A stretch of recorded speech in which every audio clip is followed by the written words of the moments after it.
Welcome to another episode of Brothers, Battles, and Bounty, where family, business, and your journey to success converge. Welcome to our next podcast, which we are going to call 100 Million Swivels. And with that, we're your hosts. I'm Andreas. I'm Martin. I'm Stefan. I'm Aton. So, 100 million swivels sold. Kind of reminds me of the McDonald's, sign there. What could we talk about that? I mean, where does that number come from? What's the significance? The significance. I've been keeping track of units and all that since 1975 to the present, which is about 50 years. We've produced and shipped over 100 million swivels throughout the world, and primary markets are chairs, bar stools, and marine aftermarket boat seats. Bowling. I don't know what market that would. Yeah, that'd be bar stools, chairs. Okay. Yeah. So 100 million. How did I'm trying to think?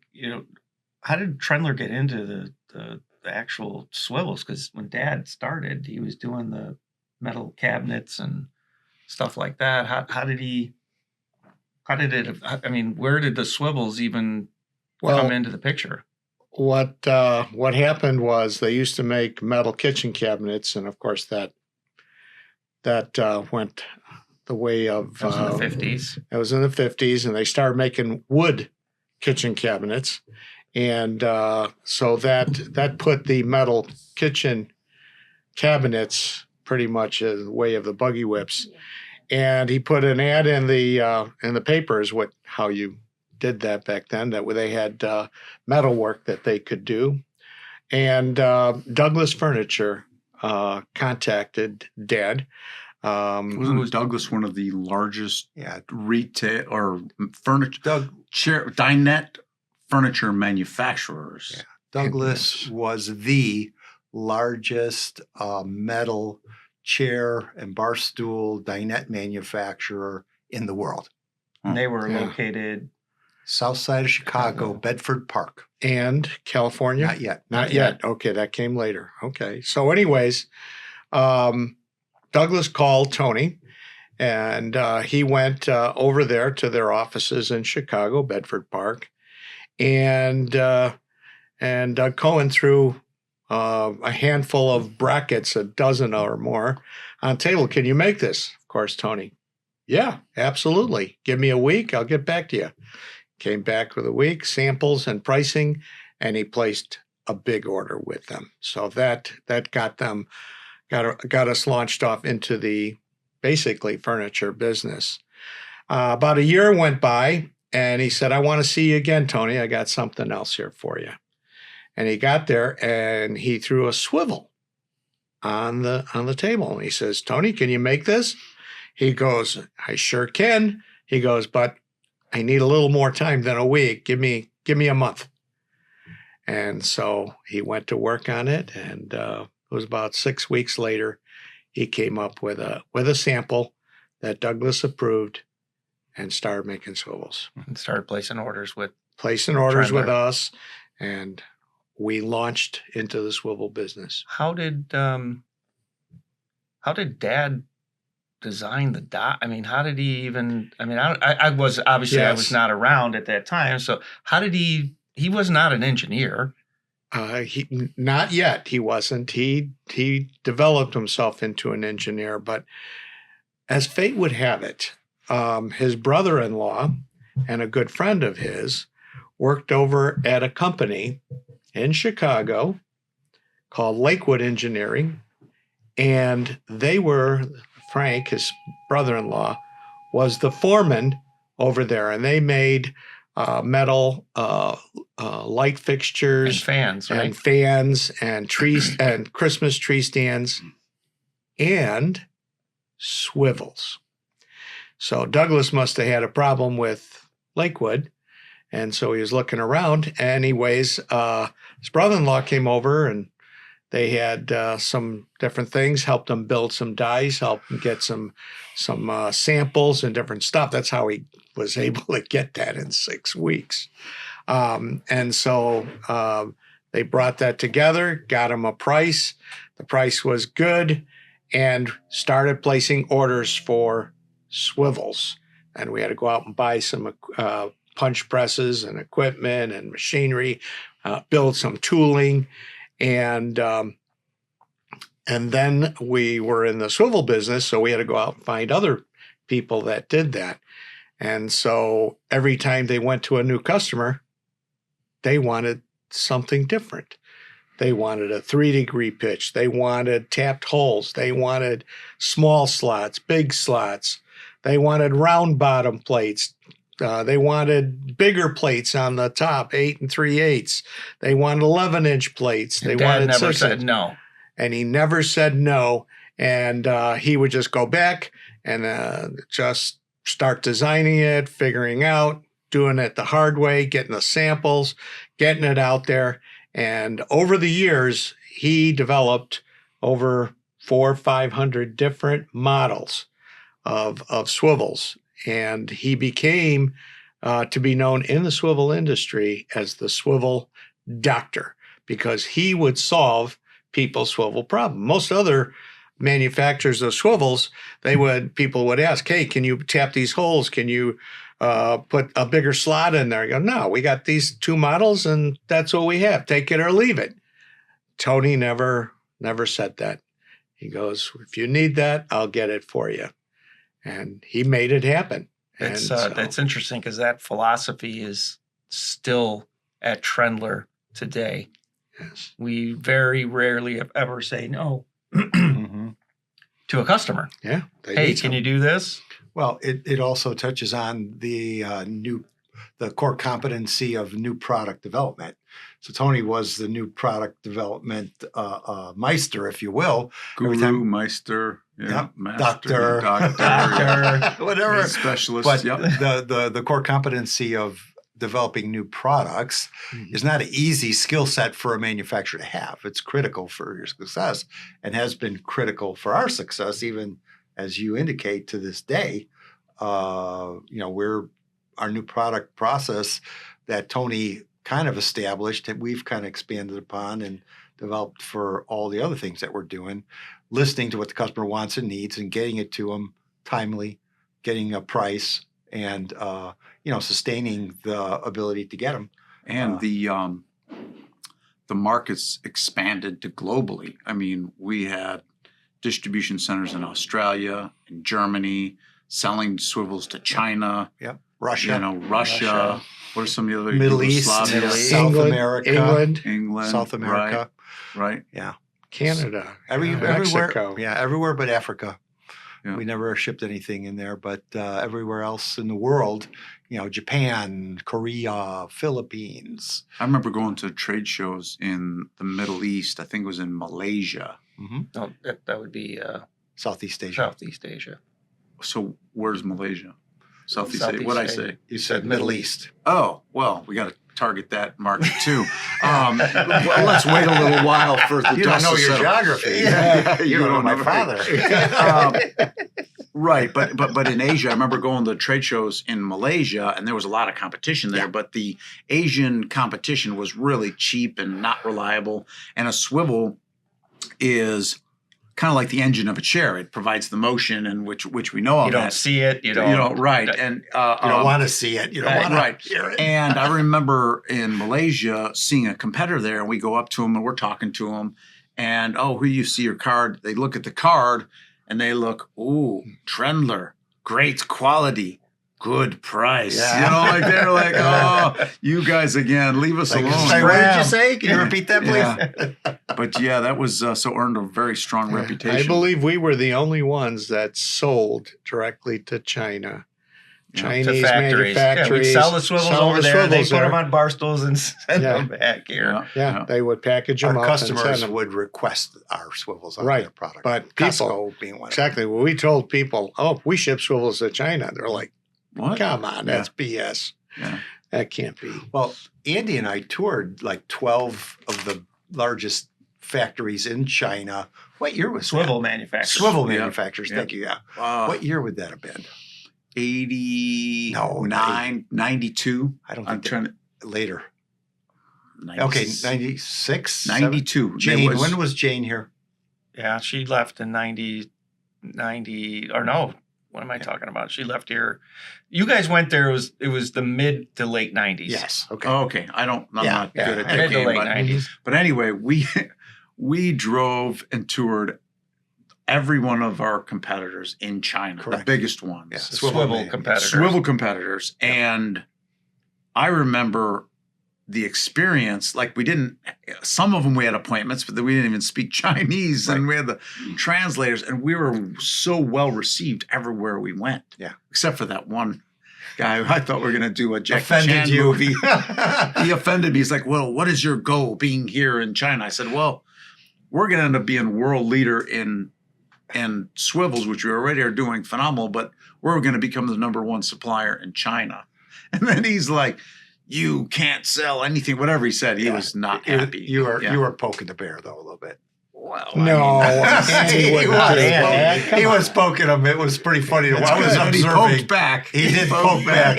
Yes, it was. But yeah, so we toured all of them, and that was right. We were doing research on the global market of the swivels so that we could determine our market share. That's what we ultimately Actually, 2005 is what triggered it, with the big boxes selling all the furniture here. Yeah. So it was Already, after 2005. Right, some like KD. It was in a box. 2007 or It was after the crash. okay, then it was 2009. Yeah, because It was 2008 after the crash because we went there and we had a list of inquiries That's what that it we was. asked. We're like, Yep. how many swivels do you sell? And you're like, you can't ask them that. I'm like, we can They ask told them. us exactly. They told us every Everyone. single question we have. How many swivels do you sell a Yep. year? What's your market trend been? How did the collapse of 2007 affect you? What is your biggest challenge? They were just happy to share. And what we I mean, it was- found, you put a document Put together, all- a report Right. comparing their demand to our demand, which We took all the competitors and mirrored- charted their quantities over the years, what explain the that to estimates everybody, were. because this is fascinating. So we came up with a chart to show the global quantities, the best of our ability, Yep. of swivels. And we were #1 in the market, and we were tracking our volume over the years. So, the chart was a little, and then 2007, when the market crashed, I mean, our demand went away and we weren't sure where it went. Correct. Another black swan event. So we thought that competitors might have stolen it. Correct. So this is what got us to initiate to go out to the world and find out what the market is. China, we started because they were one of the largest. There was also competitors in Japan, competitors in Malaysia. And U.S. as well, but we had a dominant share. Well, what we had determined after asking them all those questions was all of them had steady demand, and they almost charted similar to ours, but in the crash, all of them crashed. Yeah. Every single one of them said, oh, we lost almost all our business. It all went away. And after we had this chart reflected, we're like, wow, how amazing is this? We discovered that the whole market just shrunk. Do you remember what percent of the market we had? What percentage of the total? I want to say of the total market from what we did, I'm recollecting like 45%. 50%. Yeah, something like that. I mean, and there was the second one even close to us was like 10%. So the significance of that for our conversation here to share with the industry is that we know from the research that was firsthand, we know our information, which is firsthand, that the total amount of swivels sold in the marketplace was, if we shipped 100 million, okay, now the Chinese weren't here in 75, but you can extrapolate, go to 2000 and go forward, that 200 million swivels, 175 million swivels, double what we've done is what the total. Double is what the total. We use the doubling is what the total market is out there. So when you think about that, 10, 15, we've done some analysis on this as well. It was a long time ago that only 10 or 15% of all chairs or bar stools had swivels on them. A lot of them were non-swivels, Right. non-motion. Right. So the significance there is, we know from how many swivels we've sold, what the potential is for how many chairs and bar stools are And we being never sold. made chairs and bar stools. And we never made. And but that data that you put That together helped us. gave us that information, and we were like, why the hell aren't we making chairs and bar stools? Yeah. Because we're selling a swivel for, $2-3. $3 at the time. Okay.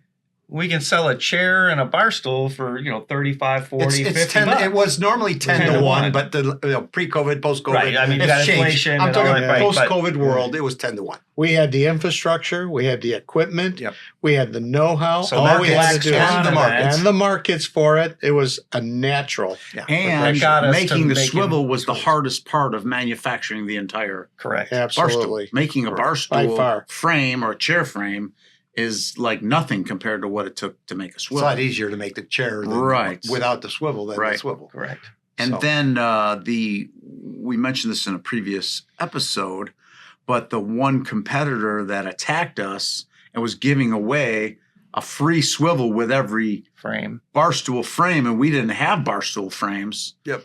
Kind of made it pretty Did us a straight favor. line. Did us a Yeah. favor to say we now know what to do with this product. Didn't feel line. like it at the time. No. Yeah. No. yeah. Wow. It was. And you look at our product line now, and chairs and bar stool frames of various, metal, wood, Yeah.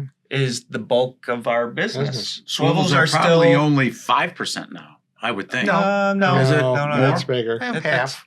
Oh, 50%? Yeah, probably. Yeah. Maybe not quite Very half, but So it's still, the growth potential in swivels is it's pretty mature market. Yeah. Okay. I mean, there's opportunities to grow Right. in the residential side of the business because all the residential chairs and bar stools that use swivels are being made in China. They're just Right. sending the whole The kit, whole kit together. And swivel, yeah. the whole thing. You go to Walmart, you pull it off the shelf, you take Yeah. it home, open the box, RTA. assemble it, and RTA. RTA. Yep. Thank you. I Ready- was trying to think of that. Ready to assemble. Ready to assemble. So the So what are you guys waiting for? opportunities. Yeah, well, that might The- be next. The opportunities to grow is to focus. The key thing is to focus on what we want to do. You can't just say, "Oh, this is what's going on." Everybody has to line because the process to sell and manufacture and serve those markets are different than what we're doing right now.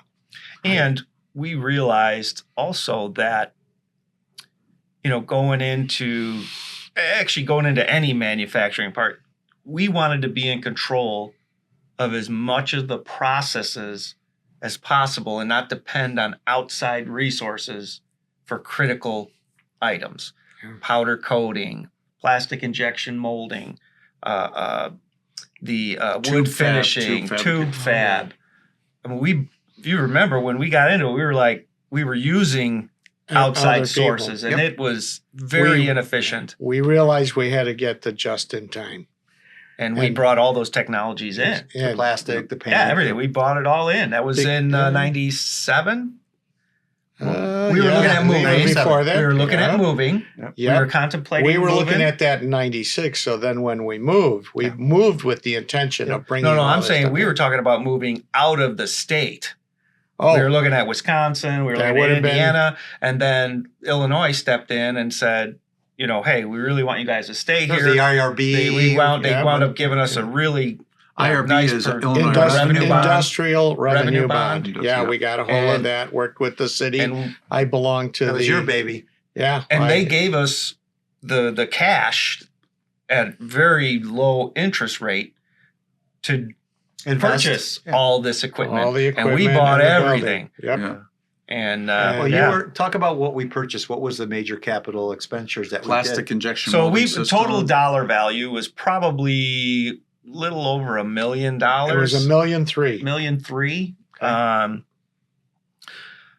We purchased the brand new state of the art at that time powder coating system, so Mhm. we can paint all Right. of our product.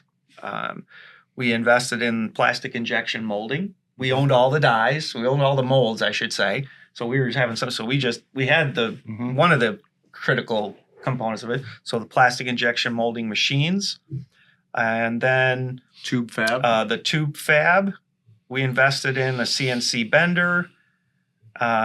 We invested in the wood finishing systems that we have, the state of the art at that time. You know, things have changed. So yeah, there was, you know, and when we did it, we were investing in the best at that time. We wanted the latest and greatest. And thankfully we did, because all that equipment is still running and running great. And that helped us really take off. And the Swivels was the catalyst to all of that. You know, so the 100 million swivels, and looking at the swivels, and Swivels is and was the blood that kind of drove the whole thing. So we just used the basic standard line extension marketing strategy for every swivel somebody had. They may need a chair or a bar stool, and we went to see what type it was, and we identified metal, and a lot of people were using wood. So then we expanded into wood, which was a whole And we found experience. out that there was more volume in non-swivel chairs and bar stools than with swivels. Correct. Yeah. We were thinking, By okay, far. the swivels, we're going to, you know, and all of a sudden they're like, yeah, we'd like this bar stool with 4 legs to the floor and just a seat. No swivel? No swivel. Okay. You know, it's like 2 to 1, 3 to 1. Because we were what's called attached to our product line. We fell in love with our product line, and as long as the market loves your product line and you love your product line, it's great. We have a love affair going on. But if all of a sudden you love it and they don't, you're a lonely man at that point. Well, since then the trend has continued. We've expanded into the upholstery. We've expanded into, you know, cutting the actual seats ourselves and the wood. And a multitude of other, it just continues to grow. I mean, there's a lot of you look at the additional swivels and how it spun off everything we're doing right now. Spun. But when we went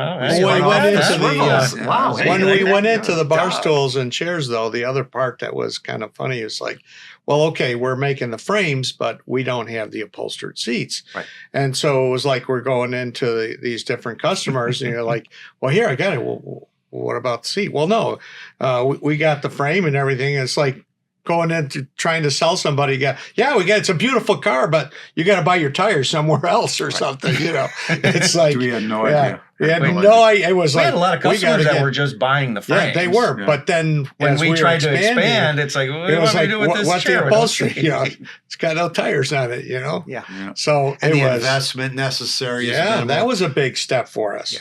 Yeah, expand on that a little bit. I think that's a significant. Well, you know, one of the things with the upholstery, and I believe that's what you're referencing, the upholstery. Yes, upholstered seats, yes. You know, right away we were talking about the upholstery for years. And we're like, ooh, that's a slippery slope, because a lot of our customers that we were supplying do upholstery. And we were concerned that they were going to consider us a threat. And you know, our philosophy has always been, and it still is, that, you know, hey, we don't compete with our customers. We respect the distribution channel. We respected the distribution channel. So it was like we were putting it off. Finally, you know, you and Andy were out on the road traveling and finding out that this customer this market, or there is a market that our customers are not selling to that need upholstery. So So that's when we said, let's go into here's upholstery. A great side story. One of our customers, we just so happened to want to do market research, and the first customer we go to in the process of determining upholstery potential, the first customer we go to happens to be the customer that we didn't want to have any idea that we were even looking into this. And I set up the itinerary to where that's the first one that we went to see. Right. And when we went to see them, they said, so what are you guys doing? So we're on the road to evaluate the market share of upholstered stuff, because we're not with the wholesalers. And they're like, wait a minute, who are you going to see? Well, we're going to go see all these wholesalers. And I said, you can't do that. That's our market. We are supplying that. And then we said, well, how about if we do market research for you? Here's all the ones we're going to see. Is it okay if we go and visit them? They're like, fine. We went and we saw 70 of them. It was a little bit more heated than that, but you're summarizing a whole bunch of in a nutshell. Obviously, there where you can't do that. We won't do it. Yeah. Bottom line, we went and so we saw about 70 of a week. Right. And of the 70 that we saw, there was only 5 of them Three that are doing business with them, and the other one's like, "Oh, we don't do business. We haven't seen wouldn't them. do that. We haven't seen a salesman In 3 So years. when we came back to them and said, "Here's the results of the survey," they're kind of like, "Oh, so Fangu, we'll supply you what we got to do." So that was a fascinating process. But to add, to add to what you were saying, Marty, how we got into that upholstery side is our customers, which were OEMs, which are original equipment manufacturers that were a big part of our revenue base, put the seats on all the chairs for us. And when the Chinese came into the market, they were really beating them up pretty bad with the wholesalers, with pricing and availability and different things. Our customers couldn't compete with the import stuff with these wholesalers. And so their market share was dropping with our stuff. So we asked permission from our OEM guys if we could go in there and see because we have a better chance of competing with them than they do. Right. And we asked their permission. Yep. Okay. Yeah, I remember that. And our main guys, not all of them. I mean, like people that we respect, that we want to maintain, is okay. Give it a shot. Let it go. So we then went into those markets, and we were struggling with them too, but we were at least able to get on a dance floor and start to get some market share. Right. And that was September of 2012 when we started that initiative and started putting the seats on, doing all those things. Fast forward to present, we're doing business with 80% of the top wholesalers and our in the customers world. are still ecstatic. We haven't lost anybody. We've kept our promise. We've kept our promise not to compete with our customers and not, So we certainly have touched on the 100 million swivel statistic, which is really fantastic. I mean, it's really an impressive number, and continue to expand our product line. How would we wrap this particular episode up in regard to where we're going? Next steps in summary. Yeah, for me, it's, the Swivels launched us to where we are today. And those swivels started with Dad or with Douglas coming to Dad and throwing parts on the table. Yeah. That's how it started. And Dad never said no. Yeah. And look at where we are today. Yeah. We're still using that engineering. We're still using those market techniques. You're going out there, and that's our baseline. We build off of that. And we don't say no. So it's ongoing. It would be great to have the swivel doctor here today to talk about this. He's here. He's here. In spirit, for sure. So the swivels took us to metal, took us to wood. We did all different things. One thing that I think a growth opportunity for us, you guys have heard me say this many times, is to create a 10 or 12 bar stool line with swivels to sell to the residential market. Most of what we're doing now is in the commercial market. The Asians have taken over 80% of the residential market. Maybe There's more. a few, your I think it's a great idea. Because, It goes without even debate. and Ultimately, it would we have the be technology. a high-end line to offer into some of the different platforms like Walmart and So Amazon. we and want to stuff. make a commitment to maybe pursue that. Sure. Yeah. Well, I have to put something together, but yeah, I think that would be Awesome. I got to see all the facts first. We'll get them. Awesome. Great. Well, with that said, another wrap-up conclusion. Mm-hmm. And, 100 million swivels, it just keeps my head spinning like a swivel. Yeah. Anyway. With that said, thank you all again for listening. We greatly appreciate you taking the time out of your busy schedules. Please continue to listen to us on all mediums that are available. And any other things we want to mention regarding following us on YouTube, LinkedIn, and all of that as well. Check out our website. subscribe on YouTube. Very nice. Check out our website. Yes. And any questions or concerns, just give us a call. We'll answer you promptly. And with that said, thank you for listening. Until next time. Take care. Thank you. Thank you.